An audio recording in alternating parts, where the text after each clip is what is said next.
Assalamualaikum warahmatullahi wabarakatuh. Alhamdulillah, alhamdulillahilladzi arsala rasulahu rahmatan lil alamin. Wassalatu wassalamu ala asyrafil anbiya'i wa imamil mursalin sayyidina wa maulana Muhammadin wa ala alihi washabihi ajmain, amma ba'd. Yang saya hormati Ashabul Fadilah, pengasuh Pondok Pesantren Al-Fat. Yang saya hormati Rois Suriah, pengurus cabang Nahdlatul Ulama Kabupaten Banyuwangi beserta jajarannya. Yang saya hormati Ketua Tanfidiyah, pengurus cabang Nahdlatul Ulama Kabupaten Banyuwangi beserta jajarannya. Semua badan otonom Nahdlatul Ulama, Muslimat NU, Fatayat NU, Gerakan Pemuda Ansor beserta bansernya, dan tidak ketinggalan pula para rekan dan rekanita Ikatan Pelajar Nahdlatul Ulama se-Kabupaten Banyuwangi. Tepuk tangan untuk kita semua. Alhamdulillah, pada kesempatan pagi yang agak panas menjelang siang ini, saya berkesempatan tabarukan ya di tempat yang insya Allah mubarak ini dengan ucapan biqaulina alhamdulillahirabbil alamin. Kedua kalinya salawat serta salam kita haturkan, kita hantarkan kepada idola kita, teladan kita, Nabi Agung Nabi Muhammad sallallahu alaihi wasallam. Semoga kita mendapatkan syafaatul uzma besok di hari kiamat. Amin Allahumma amin. Sedikit cerita, kemarin saya sampai Banyuwangi sore melalui kereta api Mutiara Timur. Alhamdulillah, saya punya sejarah dengan Banyuwangi. Jadi saya lahir di Pati, Jawa Tengah, tahu ya? Pati, Kudus, Jepara. Kalau teman-teman ziarah Wali Songo, kalau mau ke Mbah Sunan Kudus melalui Pati. Di Pati itu ada Mbah Sahal, tadi yang quote-nya saya baca, Rois Am, Pengurus Besar Nahdlatul Ulama. Guru saya ngaji dulu itu ternyata dulu mondoknya di Banyuwangi, di daerah Genteng. Pondok Pesantren Tamrinatul Wildan, ya, Tamrinatul Wildan. Nah, guru-guru saya ternyata alumni dari sana. Kemarin sampai Banyuwangi, saya sudah ziarah ke Yai Ada, Kiai Imam Syuhada. Saya berasa kembali ke kampung sendiri, bisa silaturahim di sini. Kemudian kedua kalinya, cerita tentang Banyuwangi itu setahu saya salah satu pimpinan cabang yang paling inovatif mungkin di Indonesia. Kalau Jawa Timur, tepuk tangan untuk Banyuwangi. Salah satu indikatornya selain ibnunya kuat, ya, kuatnya seperti apa? Kalau kegiatan yang lain, mungkin kegiatan di dalam gedung, Ibnu Banyuwangi ada terofnya. Ini anggaran berapa ini? Tepuk tangan untuk Gus Fikri ya. Ya, tepuk tangan untuk Ketua PC Ibnu Banyuwangi yang sebentar lagi demisioner ya. Nah, variabel selanjutnya adalah Ibnu Banyuwangi selain Ibnunya bagus, itu sayap-sayapnya seperti saya menjadi salah satu pembina ya di AIS Nusantara. AIS Banyuwangi tidak ketinggalan. Ada yang ikut AIS Banyuwangi? Nah, selanjutnya Banyuwangi punya santri desain, juganya aktif. Jadi Banyuwangi ketika ada isu-isu internasional bahkan nasional selalu mengikuti. Tepuk tangan untuk Banyuwangi. Di sini saya tidak akan bicara banyak, saya hanya akan cerita tentang sedikit sharing, berbagi pengalaman. Saya akan berbicara tentang 3 hal. Yang pertama, peta pelajar saat ini di global seperti apa. Kemudian yang kedua, posisi kita di mana. Kemudian yang ketiga, kita harus ngapain. Ya. Yang pertama yaitu peta dunia pelajar saat ini. Saya alhamdulillah salah satu diberi anugerah ya tahaddus bi nikmah, pernah mengunjungi beberapa negara di dunia. Salah satunya dan ini adalah barokahnya Ibnu. Saya teringat menjadi kader seperti jenengan. Saya dulu mulai jadi kader di PAC, terpilih jadi ketua PAC, sekretaris cabang sampai ketua cabang, kuliah S2 sampai sekarang menjadi orang Jawa Timur dan dosen di UIN Sunan Ampel Surabaya. Sedikit cerita, yang pertama yang perlu rekan dan rekan biasanya rekanita ya, tapi sekarang hanya rekan, maaf.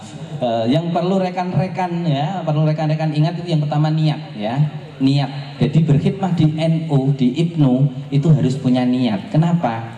Kata para kiai dulu, kalau kita pernah belajar hadis, innamal a'malu binniyat. Jadi niatin yang IPNU apa? Pengen dapat istri, ya dapat istri tok. Ya, pengen jadi pejabat, ya dapat itu. Makanya diniati yang bagus. Kalau saya teringat Mbah Mukhid Muzadi dari Jember, beliau pernah berpesan pada kami bahwa kalau niat khidmah di NU melalui IPNU, diniati dandani awak neng IPNU nang NU. Soalnya apa? Kalau kita niatnya ingin dandani NU, siapa kita? Kan gitu. Siapa kita bukan Yaya tadi loh ya. Siapa kita bukan. Tapi siapa kita? Tapi tabarukan ke NU. Kenapa? Karena Nahdlatul Ulama adalah salah satu organisasi jam'iyah, ya, jam'iyah Islamiyah, ya, Ahlus Sunnah wal Jamaah Nahdliyah. Jadi dandani awake dhewe nang nggone NU. Niat yang pertama. Kalau sudah niat seperti apa, ya?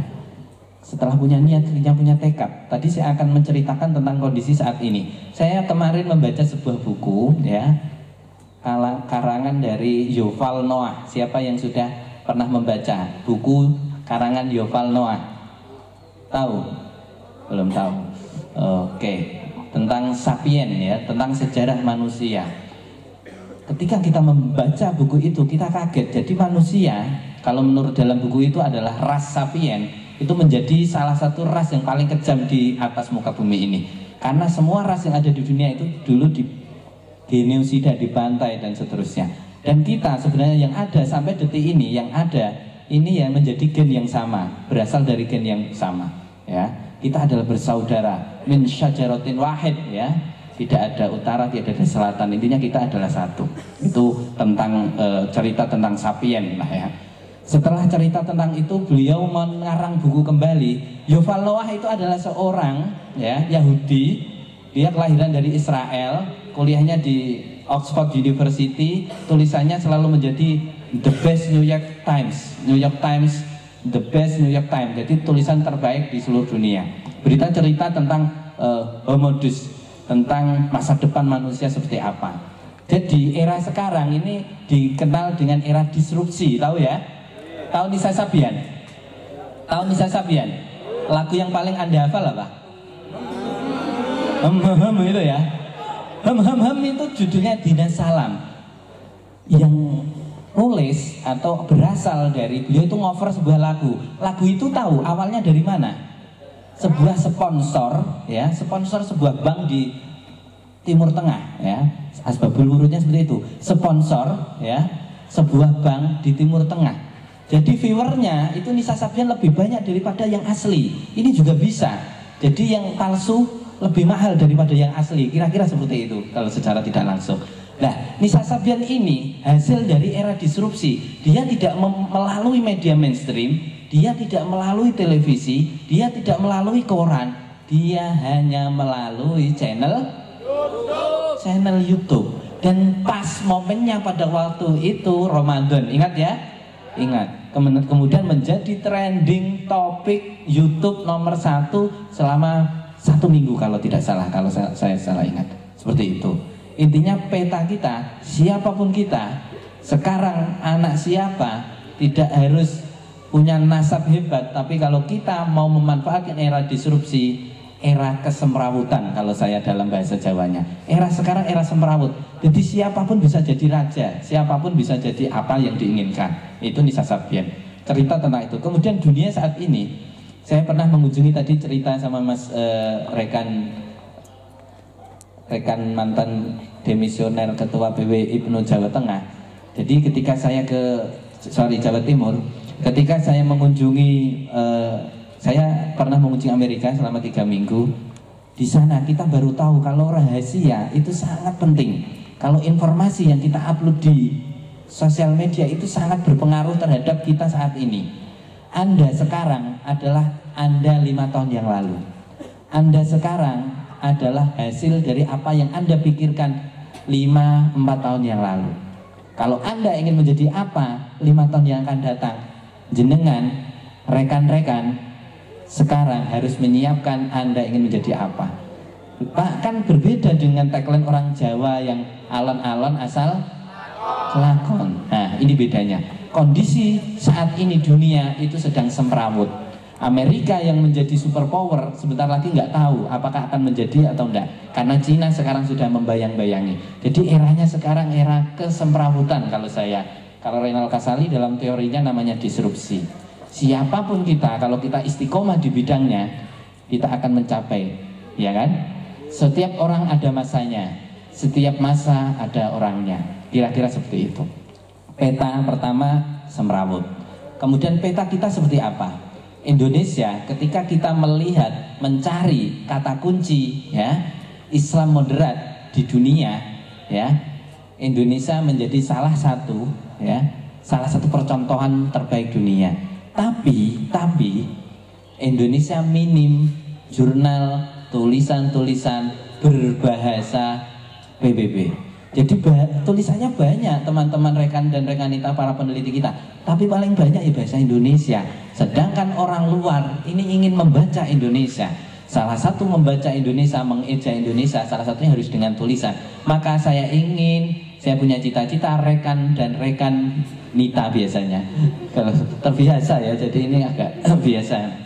Jadi bisa menulis biar orang-orang di seluruh dunia tahu tentang PC, IPNU, IPPNU se-Kabupaten Banyuwangi dengan tulisan.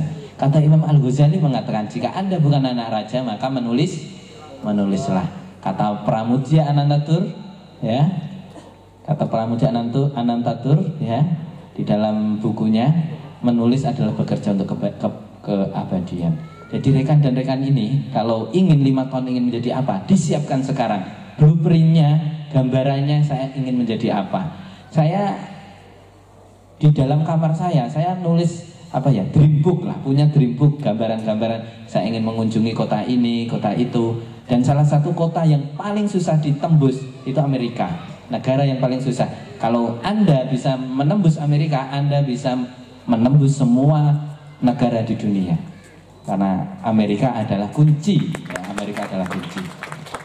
Selanjutnya, posisi kita seperti apa? Indonesia di dalam keislaman kita punya namanya Islam Nusantara, atau dalam bahasa Inggrisnya kalau di dalam moderat lah, Muslim moderat itu Indonesia. Kenapa? Salah satu contohnya di Afghanistan, di Timur Tengah, Universitas Kiai Said Agil Sirot menceritakan bahwa ulama-ulama di sana itu alimnya luar biasa. Tapi ketika ada konflik di masyarakat, itu tidak bisa mendamaikan. Itu ulama-ulama di Timur Tengah. Ini saya meriwayatkan dari Kiai Haji Said Agil Sirot, Ketua Umum PBNU. Tapi ulama Indonesia, ini saya melanjutkan ya, riwayatnya Kiai Said, untuk kealiman standar. Tapi berbaur dengan masyarakat, ngimami tahlil, ngimami ana wong meteng njaluk donga dengan Pak Yai, ada segala sesuatu dengan Pak Yai, ya. Singkat cerita, segala sesuatu itu butuh kiai kalau di Indonesia. Jadi kita harus menyiapkan itu semua. Kemudian selanjutnya Islam Nusantara, ya. Kalau kita pernah membaca bukunya Pramudia tentang arus balik. Siapa yang pernah membaca bukunya arus balik? Dulu, ya, istilah beliau, negara di atas angin itu dipengaruhi oleh negara di bawah angin. Nah, sekarang kita akan mengimpor yang namanya Islam Nusantara, yang intinya adalah Ahlus Sunnah wal Jamaah An-Nahdliyah. Jadi ini bukan sebuah agama baru, madhab baru, bukan madhab yang lama, cuman dengan cara packaging yang berbeda, dengan cara kemasan yang lebih menarik. Nah, kita pelajar Ibnu menjadi salah satu bahasa Mas Haikal agent of change, ya, agen perubahan untuk masa depan. Nah, Ibnu nanti suatu saat adalah NU masa depan. Ibnu sekarang adalah NU masa depan. Jadi Banyuwangi 5-10 tahun yang akan datang ya tergantung dari jenengan-jenengan yang ada yang hadir pada kesempatan siang hari ini. Tepuk tangan untuk kita semua. Peta yang kedua, kata Pak Noh, kita udah sesuai dengan arah mata angin. Jadi Islam Nusantara ini sudah sesuai dengan arah mata angin dunia. Perekonomian Indonesia sudah membaik, kita masuk menjadi G20, negara dengan ekonomi terbaik, 20 negara ekonomi terbaik dunia. Tepuk tangan untuk Indonesia. Nah, menariknya sekarang namanya, kalau orang-orang pinter itu mengistilahkan revolusi industri 4.0 itu ya, itu kita tidak lepas dengan namanya internet. Di Asia, Indonesia merupakan negara ketiga terbesar di dunia pengguna internet di dunia. Tepuk tangan untuk Indonesia. Setelah Cina dan India. Terus kira-kira apa sih yang dibuka internet oleh orang-orang Indonesia? Siapa yang tahu? Siapa yang tahu? Apa yang dibuka kira-kira? Ya, saya mendapat data dari Asosiasi Penyedia Jasa Internet Indonesia, ya. Orang Indonesia 97,4% itu menggunakan yang namanya sosial media. Siapa di sini yang punya Instagram? Yang punya Instagram?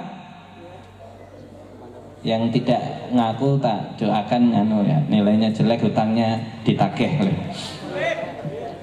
Ya, siapa yang punya Facebook? Oke, siapa yang punya WhatsApp?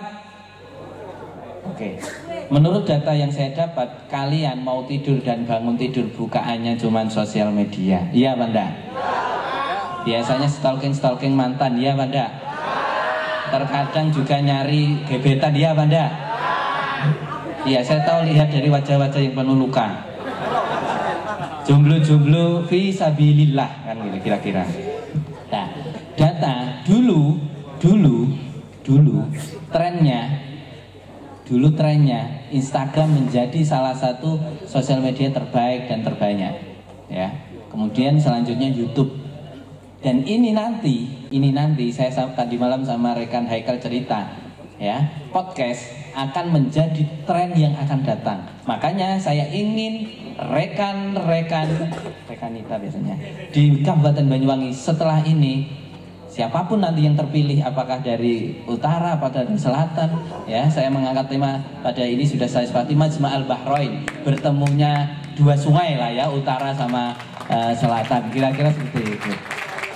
Siapapun nanti yang terpilih, kita komitmen untuk memperbaiki PC Ibnu Kabupaten Banyuwangi. Siapa Anda? Oke, salah satunya harus menguasai media. Dan media yang akan menjadi tren adalah salah satunya adalah podcast. Saya sama rekan Haikal nanti akan menunggu hasil karya kreatif podcast dari rekan-rekan Ibnu se-Kabupaten Banyuwangi. Kalau perlu nanti dilombakan, nanti kita siap menjadi dewan jurinya. Jadi sosial media yang perlu kita kuasai, yang pertama nanti akan meraih akan trennya akan ke podcast. Yang kedua YouTube. Generasi sekarang malas bertanya hukum ke kiai, ke ustadz, malas. Mereka lebih suka bertanya ke syekhina Google, ke syekhina YouTube, dan syekhina yang online itu. Ya, makanya kita mau tidak mau harus memproduksi konten-konten yang sederhana. Contoh, wudhu ala Rasulullah, sholat ala Rasulullah. Orang-orang itu mohon maaf ketika mungkin ada orang yang baru masuk Islam ya, mau belajar Islam, malu bertanya pada orang, dia nyarinya di internet, di Google, di YouTube. Maka rekan-rekan Banyuwangi nanti bisa membuat konten-konten yang pendek, maksimal 3 menit tentang kajian-kajian keislaman. YouTube, kemudian podcast juga seperti itu. Siapa yang tahu podcast? Sudah tahu? Sudah tahu? Ya, kira-kira seperti kalau kita dulu zaman kita masih kecil pernah mendengarkan radio ya. Dulu ada namanya judul-judul zaman dulu apa? Kalau radio zaman dulu. Brahma Kumbara, Angling Darmo ya. Ya, dan di Banyuwangi itu ada Minak Jenggut dan seterusnya. Nah, podcast itu hampir seperti radio, cuman lebih terstruktur, lebih tematik dan ini 2 arah diskusi. Sama kita membahas tentang sesuatu. Bagaimana tren pelajar di Banyuwangi tentang tadi sama lagu ya. Ketika saya tadi kaget ketika yang di depan nyanyi apa, rekan-rekan hafal semua.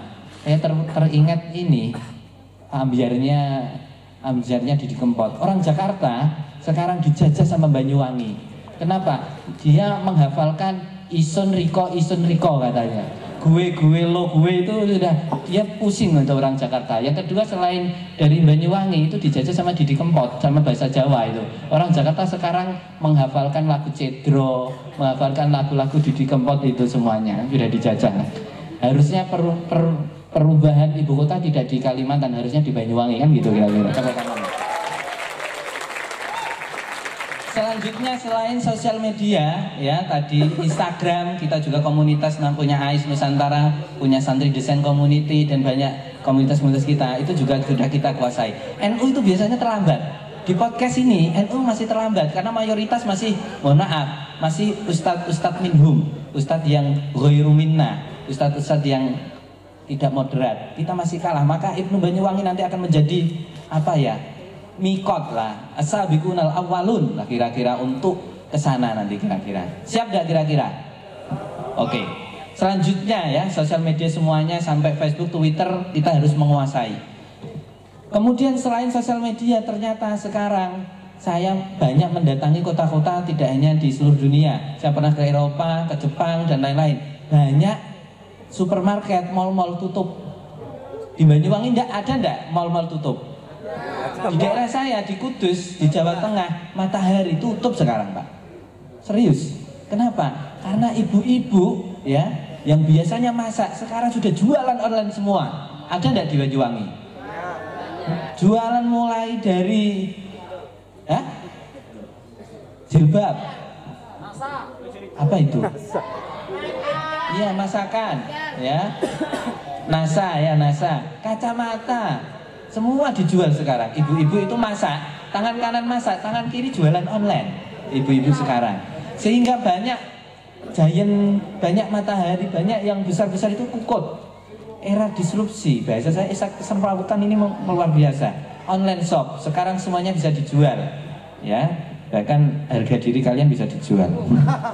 Yang kedua ada bisnis personal. Ada yang produksi apa, puding, kemudian eta-eta di endorse. Ya itu pura-pura di endorse, nanti banyak yang suka padahal sudah tiktokan, nanti kamu komen ya, nanti tanya-tanya harga dan lain sebagainya ya, dan seterusnya. Oke. Nah, internet ini ibarat saya menganalogikan itu seperti pisau. Tahu pisau? Bisa dimanfaatkan untuk kebaikan, bisa dimanfaatkan untuk keburukan. UIN Sunan Ampel Surabaya 6 bulan yang lalu mendapatkan kedatangan sebuah tamu dari Al-Azhar University Kairo. Kecil, syekhnya kecil, usia 7 tahun, tapi sudah hafal Al-Quran 30 juz beserta tafsirnya. Tepuk tangan.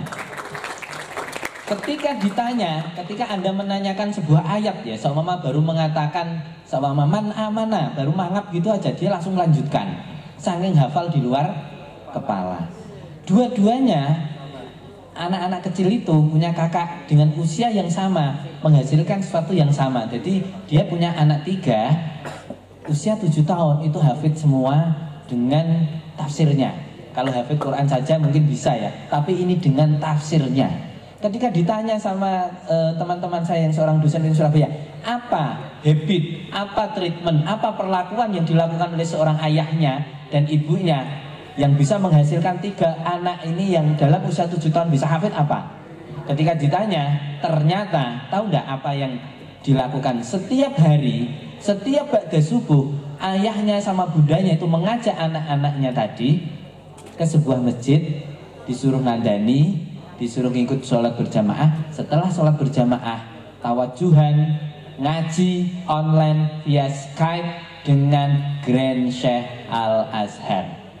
Setiap hari selama beberapa tahun. Intinya adalah ketika kita bisa memanfaatkan media sesuai dengan fungsinya, kita juga akan mendapatkan sesuatu yang luar biasa. Saya sudah cerita sama rekan Haikal tadi, cerita tentang salah satu MOOC pembelajaran online di Amerika, ya, yang membuat itu MIT, Harvard University membuat salah satu course online.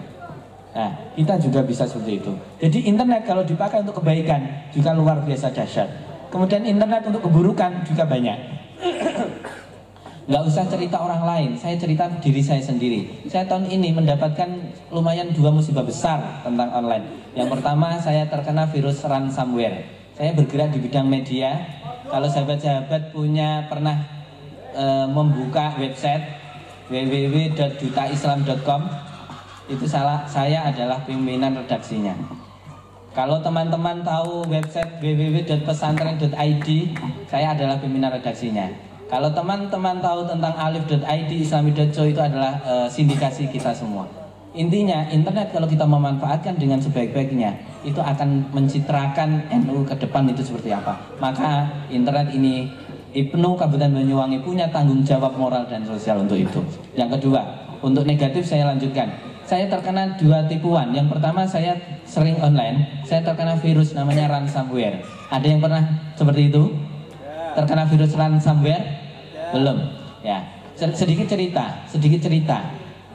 Semua data yang ada di laptop saya, kalau Anda ingin mengetahui dia bergerak di bidang apa, curi laptopnya. Kamu akan tahu dia itu agen CIA atau agen siapa, itu tahu, pekerjaannya ada di laptopnya. Termasuk dengan saya terkena virus, semua data saya disembunyikan. Saya harus menebus sekitar 25 juta agar data saya dikembalikan.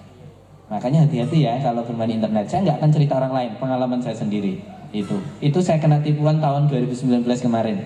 Yang pertama. Tipuan yang kedua, namanya dosen. Saya dosen itu suka kalau namanya konferen. Saya kemarin ditipu oleh salah satu negara yang menyelenggarakan konferen dengan sudah mengeluarkan biaya lumayan lah, puluhan juta ke atas. Intinya adalah kita harus hati-hati dengan internet. Sebenarnya saya punya video banyak, cuman kondisi sangat tidak memungkinkan. Nanti panitia akan saya kasih saya akan kasih materinya. Karena saya senang ketika bisa tabarukan di Banyuwangi, seperti pulang di kampung halaman sendiri. Selanjutnya, terus apa yang harus kita lakukan?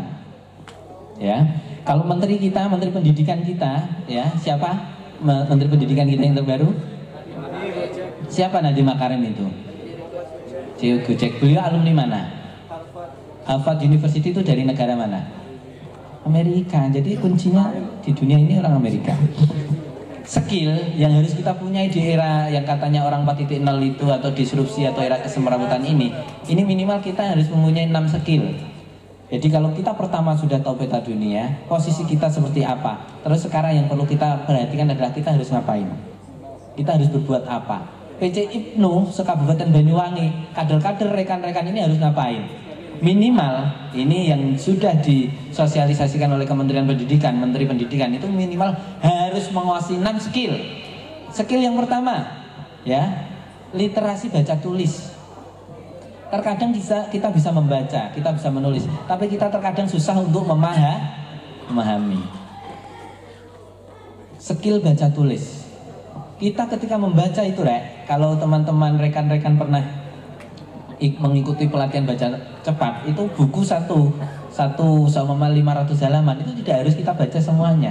Ada cara-cara bagaimana strategi untuk menyelesaikan buku itu dengan cara cepat. Gus Dur punya rumusnya.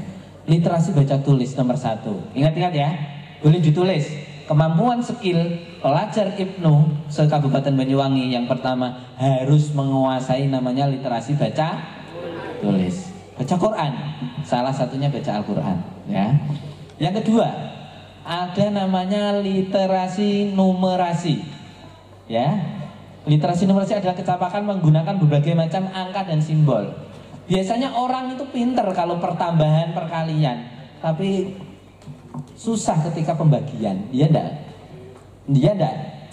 Kalau masalah pertambahan, tambah-tambah, kali-kali pinter enggak? Tapi suruh bagi bisa enggak? Oke, saya coba tes kalian. 5.000 dibagi 56 berapa? Susah kan? Itu baru hitungan, apalagi dalam dunia prakteknya. Kalau masalah bagi berbagi itu susah teman kita. Enggak tahu kalau di Banyuwangi ya, kalau di Pati seperti itu.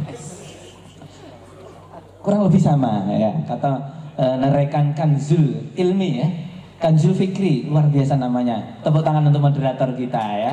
Saya tadi itu melihat ketika membaca CV udah kemeringet gitu ya. Padahal kita tadi masuk pertama itu langsung mengisi kayak UAS gitu, langsung ngisi. Yang baca aja kemeringet apalagi yang nulis gitu. Yang ketiga, literasi yang perlu kita ketahui, yang pertama literasi baca tuh, yang kedua literasi nomor tentang angka-angka, paham ya? Yang ketiga, literasi sains. Sains itu apa? Siapa yang bisa membantu menjawab? Sains, ilmu pengetahuan, pengetahuan alam, itu pelajaran itu. Sains itu apa?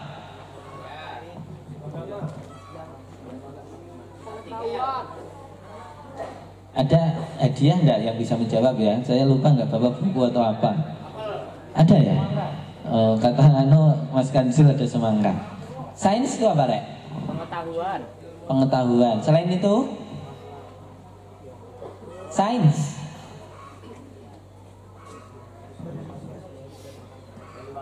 Kalau kita mendengar kata sains, kira-kira kita langsung teringat apa? Identik dengan apa? Pengetahuan. Terus selain itu? Alam. Oke. Terus? Makhluk hidup, ya. Tak kirain pegangan hidup, dipegang langsung hidup. Sains adalah kemampuan untuk memahami fenomena alam dan sosial di sekitar kita. Ya. Alam dan sosial. Sosial di Banyuwangi seperti apa sih? Suku-suku yang ada di Banyuwangi seperti apa sih? Sudah tahu tentang KKN Desa Penari? Sebentar lagi akan terbit kan? Di bioskop itu dari sini juga kan ya. Luar biasa kalau orang Banyuwangi kalau bikin rame-rame di Indonesia itu. Saya masih ingat ketika tahun 2000 yang ada ninja kan bro? 2080-an. 90-an ya. Itu ada ninja-ninja. Katanya juga sumbernya dari Banyuwangi kan gitu. Ini pelakunya. Terbesar ya. Operasi Naga Hijau kalau istilah Gus Dur itu seperti itu. Oke, lanjut ya. Jadi kita harus cerdas, harus bisa memahami makna muqtadul hal lah kalau di dalam bahasa pesantren. Alam kita seperti apa? Kenapa sih dulu dulu hujan beberapa hari itu nggak ada banjir zaman kita kecil. Sekarang banjir baru beberapa jam itu sudah banjir. Itu kenapa? Alam sudah seperti ini. Nah, ini kita harus mikir, Rek. Ya, saya bersama teman-teman kemarin sudah mulai kampanye tentang santri dan kearifan lingkungan. Kita minimalisir penggunaan plastik, tapi tidak apa-apa karena Ibnu belum tahu ya tentang ini. Nah, plastik ini, Rek, ketika nanti diminum, ininya, botolnya itu tidak bisa terurai sampai 500 tahun, bayangkan.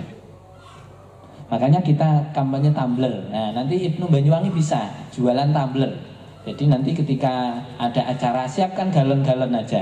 Tinggal kader-kader punya tumbler logonya Ibnu Kabupaten Banyuwangi. Ini salah satu ini bisa menjadi Nahdlatul Tujar kita. Nanti isi ulang. Kita sudah mulai itu. Kemarin kita kampanye tentang korban tanpa plastik. Karena biasanya masjid-masjid untuk efektif efisien kan membagi daging korban dengan plastik kan. Nah, itu ternyata kita juga harus sadar ke lingkungan. Ya, kita banyak sebenarnya yang ingin saya ceritakan. Kemudian yang selanjutnya yang keempat, minimal setelah punya satu literasi baca tuh. Yang kedua literasi nomera. Tiga literasi sains. Yang keempat adalah literasi finansial. Saya dulu jadi ketua Ibnu, pinter cari uang, tapi bingung untuk mempertanggungjawabkan keuangan pada zaman saya dulu. Tapi kalau Ibnu sekarang kayak Gus Fikri udah pinter cari uang dan pinter menghabiskan kayaknya. Di tempat saya, Ibnu Kabupaten Pati sedikit hadis binikmah punya BMT, Baitul Mal wa Tamwil. Itu iuran Majelis Alumni Ibnu, kemudian mendirikan BMT dan sampai detik ini membiayai semua kegiatan-kegiatan Ibnu di Kabupaten Pati. Jadi kita tidak ada pakai proposal, malu kita. Yang pertama malu, tepuk tangan untuk kita ya.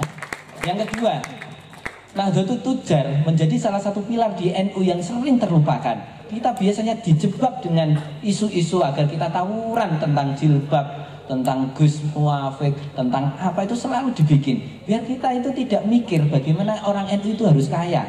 Bagaimana kita harus, kalau kaya itu berjuang itu enak. Itu kita nggak toma, kita nggak di bawah tekanan siapapun karena kita mandiri. Nah, gimana caranya Ibnu yang akan datang? Siapapun yang terpilih memikirkan bagaimana pengembangan ekonomi Ibnu Kabupaten Banyuwangi. Setuju apa enggak? Kira-kira seperti itu. Literasi finansial harus pinter. bagaimana pinter mencari uang, bagaimana pinter uang itu diputar biar menghasilkan uang-uang yang lain untuk menghidupi Ibnu Kabupaten Banyuwangi. Setuju? Oke. Selanjutnya nomor 4 literasi finansial, yang nomor 5 adalah literasi digital. Dengan maraknya informasi setiap hari, kita setiap hari punya grup WhatsApp ya. Kesaktian kita bisa dilihat dari seberapa jumlah grup WhatsApp kita. Mungkin grup mancing punya grup WhatsApp, alumni TK, SD, SMP, SMA, grup gratisan dan lain kita punya. Setiap hari terkadang kita mendapatkan tulisan yang nggak jelas siapa yang nulis itu, ya, di broadcast message katanya share masuk surga, kan katanya seperti itu. Ibnu Banyuwangi harus memikirkan kreator membuat konten-konten yang seperti itu juga. Ya, seperti apa teknisnya nanti kita diskusi di lain kesempatan. Mas Haikal sudah pegang HP, berarti tandanya sebentar lagi mau habis. Yang terakhir, literasi budaya dan kewarganegaraan. Kalau ini ke NU-an nasionalismenya sudah tidak dipertanyakan lagi, ya kan? Tentang Nahdlatul Wathonnya sudah tidak dipertanyakan lagi. Karena kita menghirup udara Indonesia, kita bersujud di bumi Indonesia, dan kita minum air Indonesia. Makanya kita harus menjaga Indonesia. Kalau istilahnya Gusmus, kita adalah orang Indonesia yang kebetulan Islam, bukan orang Islam yang hidup di Indonesia. Kira-kira seperti itu. Ada 6 literasi, saya ulangi kembali. 1, literasi baca. Yang kedua, literasi numerasi. 3, literasi sains. Yang keempat, literasi yang kelima, literasi kita harus pinter. Ada informasi ini hoax atau fakta, kita harus tabayun. Kalau penting kita share, kalau enggak jangan sampai di share. Kalau benar itu ghibah, kalau salah itu fitnah. Itu literasi digital. Dan yang terakhir adalah literasi budaya dan kewarganegaraan. Nyanyian-nyanyian yang sekarang sudah rame tentang Riko, Inson yang dinyanyikan Nela Karisma, Via Valen, itu merupakan ikhtiar kecil dari literasi budaya dan kewarganegaraan. Oke? Terus minimal nanti apa yang harus kita lakukan? Ibnu Banyuwangi dibagi menjadi 3 tim untuk medianya. Ada tim silat kalau istilah saya, tim jihad yang terdepan, yang siap untuk amar ma'ruf nahi mungkar, baik di sosial media maupun di dunia nyata. Pasukan berani mati takut lapar, kira-kira seperti itu. Yang kedua, tim ijtihad, tim selo, bikin konten, bikin desain, cari kitab, dibikin, ambil kuat-kuat bahayai kita, dibikin meme dan lain sebagainya. Itu kita penting untuk membuat seperti itu. Kita ramaikan dunia persilatan dengan kuat-kuat kita. Yang terakhir, tim mujahadah. Ada yang suka wiridan, puasa Senin Kemis, kayak yang sebelah kiri saya, dilihat dari pecinya, ini ahli mujahadah, ahli riyadhah. Karena pecinya aja ini biar tidak terkena barang syubhat, ya seperti itu. Jadi di Al-Muhafadhah Al-Qadimis Shalih, pecinya ini sebagai salah satu bukti. Jadi itu pesan saya teringat kata-kata Kiai Wahid Hasyim, ya.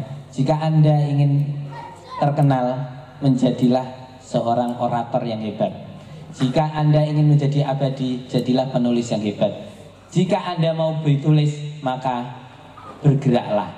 Demikian dari saya, terima kasih. Akhirul kalam, Allahul muwaffiq ila thoriq. Assalamualaikum warahmatullahi wabarakatuh.